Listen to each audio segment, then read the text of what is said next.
I wanted to talk in this first hour of our program today. I wanted to talk about the state of the Republican Party and Donald Trump. I think that, tomorrow there's a primary in West Virginia, probably, later in the week, maybe Wednesday, will be a better time to discuss the state of the Democratic Party as we see, what goes on and how it's going. But the state of the Republican Party under Donald Trump right now is a fascinating thing to behold. And first of all, Donald Trump is a phenomena that has essentially transcended the Republican Party and the media, particularly in terms of the powers of the media. And he's done this, partly just by sheer force of personality. This is a guy who was born mind-bogglingly rich and, never wanted for anything other than the love of his father that he never got, or his parents, shall we say, shipped him off to boarding school. So he's just constantly, doing this narcissistic thing, like saying, here's a great example. This was on CNN over the weekend. Donald Trump, or maybe it was this morning, actually. I think it was. This was Donald Trump to Chris Cuomo, CNN's, the son of the governor of New York. Good Hillary supporting Democrat, and I shouldn't say Hillary's a good Democrat, and Chris Cuomo just got owned by him. Just listen for these as you listen to this clip. Cuomo first of all starts off by saying, "Okay, we got to talk policy," and Trump says, "Hey, wait a minute, you didn't even," he says, "Well, that's a nice way to start off with an interview. First of all, you should congratulate me for having won the race. Where's my love, Chris? I thought, at least there'd be a small congratulations. Come on, Chris, you can bow down and kiss my shoes, can't you, before we start the interview? That's what media people are supposed to do with billionaires." So Cuomo goes, "Oh, wait, hold on, Mr. Trump. I did congratulate you. The last time we spoke, I said it. I said congratulations on winning the big race." Trump says, No. Hold on. Let's get off. And Trump says, "Well, thank you so very much. So warm and so well felt." Sarcastically. And Cuomo is like, No. Hold on. Let's get this off to the right foot. I'm trying. And Trump says, "You're starting with a question. We haven't spoken." In other words, you're supposed to kiss up to me first. Come on, the press isn't, you got to understand how the press is supposed to work in America. And Cuomo says, "Okay, you're right. You're right." In fact, here's the clip. Let me just play this for you. The presumptive Republican nominee, Donald Trump, on the phone this morning. Mr. Trump, can you hear us? I can. We need to talk policy. We need to talk the state of play within your own party, but you have commanded a different headline that needs to be addressed. You are attacking Hillary Clinton for the sexual past and indiscretions of her husband, calling her an enabler. We have a panel of independent voters. They are smart as heck, and most of them don't like it. They see it as a distraction. They see it as hypocritical coming from you, and mostly they see it as potential proof that you may have no real ideas to offer as president. What is your thinking on this line of attack? Well, this is a nice way to start off the interview. First of all, you should congratulate me for having won the race. I thought, at least it'd be a small congratulations, but I'm not surprised with CNN because that's the way they treat Trump. It's they call it the Clinton Network, and I believe that. Let's wait. Hold on, Mr. Trump. Right, I did congratulate you the last time we spoke. I said congratulations on winning the big race. Thank you very much. What are you going to do going forward? Well felt. But you made the no. Hold on. Let's get this off on the right foot. I'm trying to address what you're putting out as the headline. With a question. We haven't spoken. Last week, toward the end, I was essentially the nominee of the party. And you start off with this question, which is not surprising because Trump, I understand CNN perhaps a lot better than you do. Okay. Let's. You know what? You're right. Sometimes it's good to restart. Here's the restart.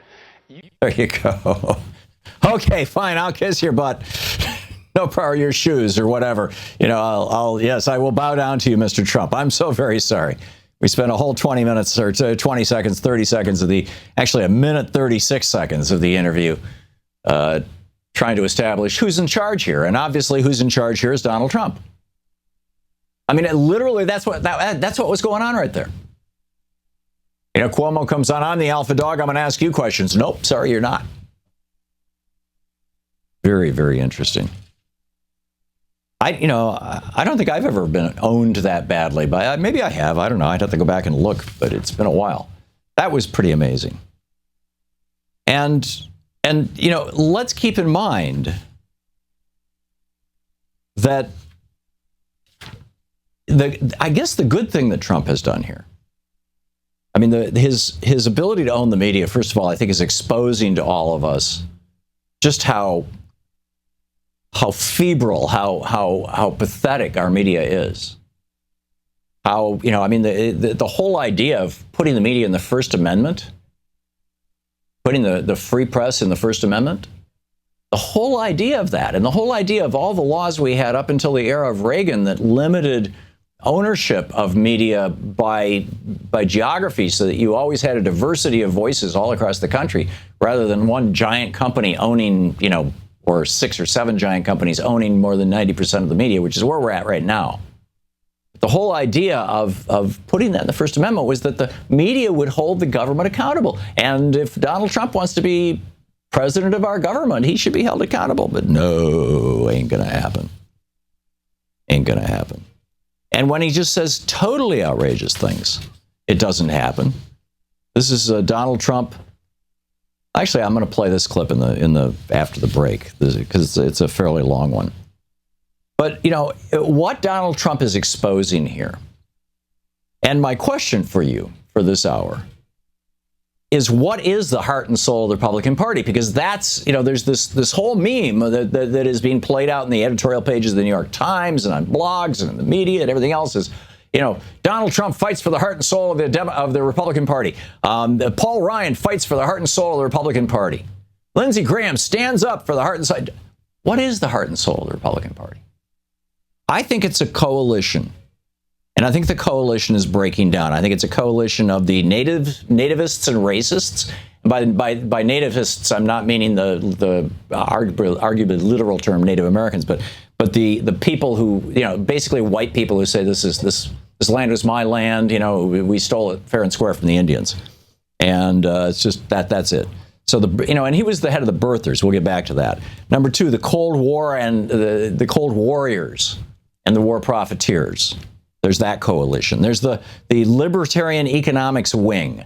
This is the Koch brothers and all of their, funding professors in colleges and think tanks and things to get the average guy to think like a billionaire in terms of tax policy. Oh, we can't have taxes, right? In other words, to get the working class to vote in a way that benefits the rich and hurts the working class. There's that. There's the country western gun culture that Sean Hannity pitches so well, the so-called NASCAR moms and dads.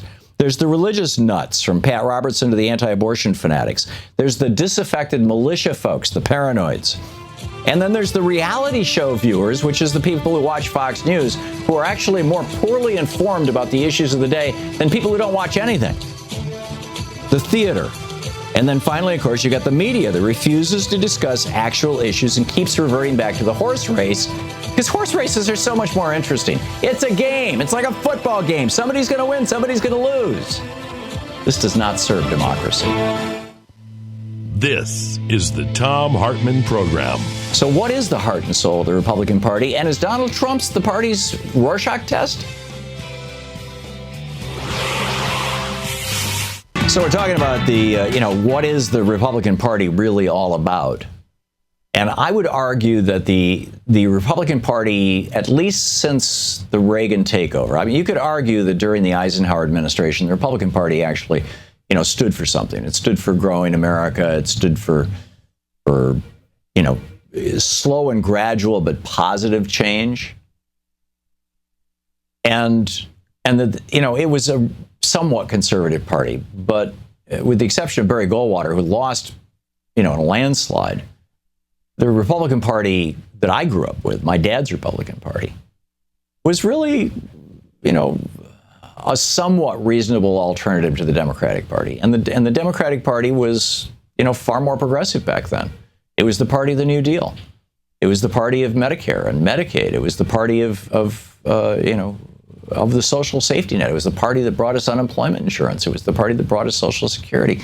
It was the party that brought us the safe workplace conditions. It was the party that brought us the right to unionize. It was the party that brought us, the list is really long. And every single one of those things were opposed by Republicans. So it's interesting to see the wheels coming off of these various different pieces. And to see that they are coming from a guy who is like lies with impunity. I mean, keep in mind, Donald Trump started his political career in the modern era in a big way by saying that the first black president of the United States couldn't possibly be the president of the United States. There had to be something wrong with his heritage, specifically the black part of his heritage. And in fact, here this is a clip back from 2011. This is and it's been posted over at Democratic Underground this morning, which is where I found it. This is Meredith Vieira on the Today Show in 2011, and Donald Trump just plain old flat out lying about President Obama's birth certificate and saying he's got incredible stuff that his people in Hawaii are finding, which to this day, I mean, it's been, it's what, 5 years later now? To this day, he has not given to us. Here he is. And you know what? His grandmother in Kenya said he was born in Kenya and she was there and witnessed the birth. Okay?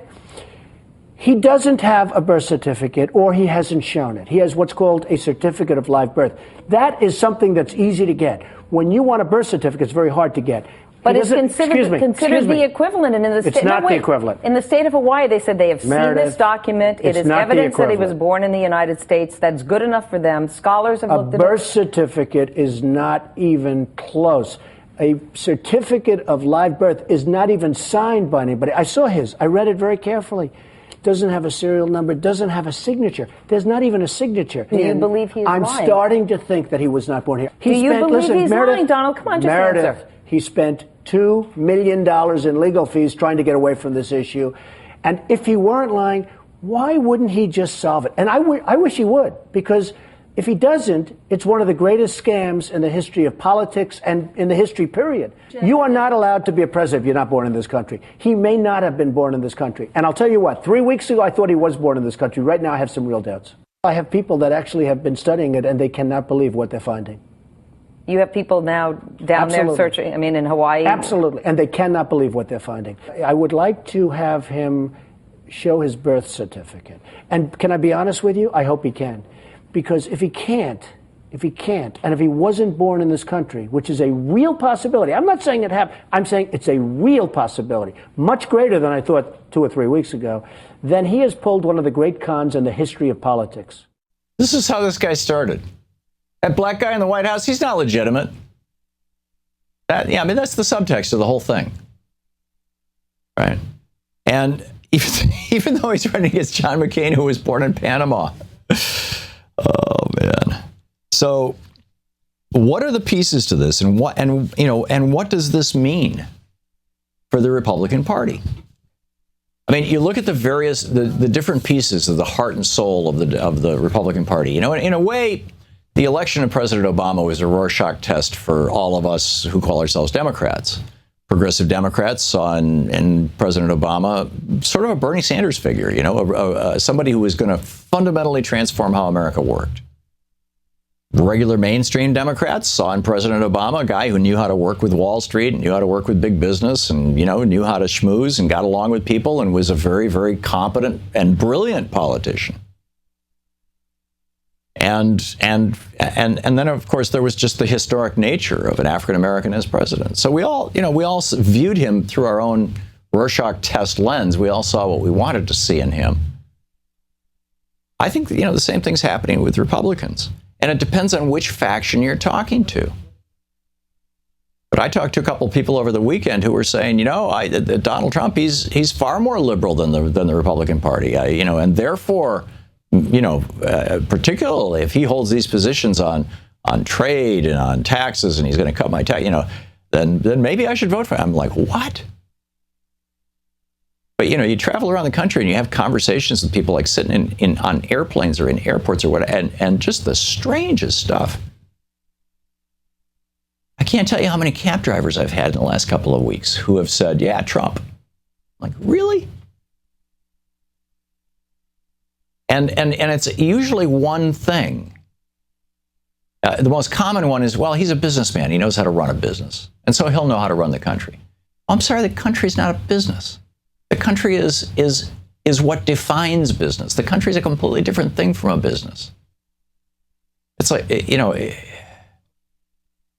I can't think of a good analogy. I was going to say it's sort of like saying, somebody who's a quarterback therefore gets to run a stadium, the business of the stadium, which is a whole different thing. They have to learn about, who's the lawn provider and who maintains the goalposts and who keeps the stands in good shape and stuff. A quarterback doesn't know any of that stuff. It's an imperfect analogy, but you get it. And the religious nuts, they're just kind of along for the ride, like we'll see what we can get.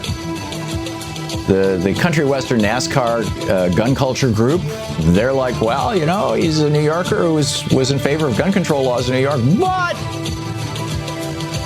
he changes his mind. Maybe he'll change his mind on this. Apparently he has. He's become a Republican.